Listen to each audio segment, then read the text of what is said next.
ইরানের চরম আঘাত, শত মিলিয়নের বেশি মূল্যের আমেরিকান F-15 ফাইটারকে মিসাইল দিয়ে ধ্বংস করে দিল আয়াতুল্লাহ খামেনির দেশ।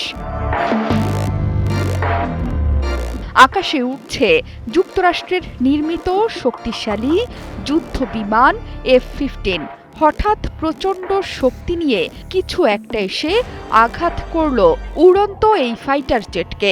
সাথে সাথে আগুন জ্বলে উঠেছে আমেরিকার অহংকারী ফাইটারে।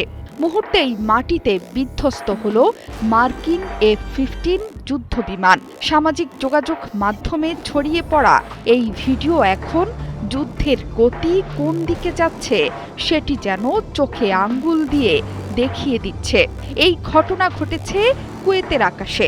সোমবার সকালে এই তথ্য নিশ্চিত করেছে আন্তর্জাতিক গণমাধ্যমগুলো।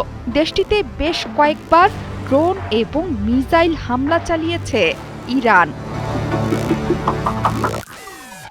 ইরান দাবি করছে যুদ্ধের তৃতীয় দিনে মার্কিন F-15 যুদ্ধবিমানটি গুলি করে ভূপাতিত করেছে তারা।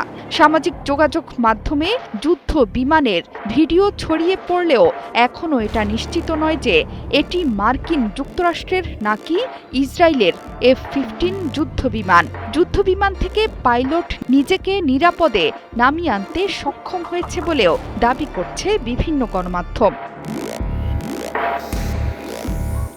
আরও একটি ছড়িয়ে পড়া ভিডিওতে দেখা গেছে জরুরি অবস্থায় একটি গাড়িতে অবস্থান করছেন F-15 ফাইটার জেটের উদ্ধার হওয়া পাইলট।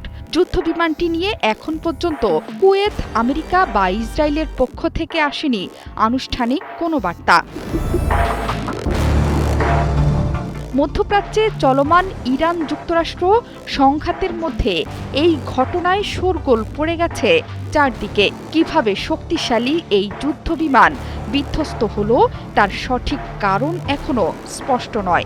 শনিবার মার্কিন যুক্তরাষ্ট্রের হামলায় শহীদ হন ইরানের সর্বোচ্চ ধর্মীয় নেতা আয়াতুল্লাহ আলী খামেনি। এরপরই পুরো মধ্যপ্রাচ্য জুড়ে পাল্টা আঘাত হানতে শুরু করে ইরান। একের পর এক মিসাইলের বহর উড়ে আসতে থাকে মধ্যপ্রাচ্যের মার্কিন ঘাঁটি লক্ষ্য করে। এর মধ্যে কুয়েতেও আঘাত হেনেছে ইরান। কুয়েত বিমানবন্দরে ড্রোন হামলা চালিয়েছে তেহরান।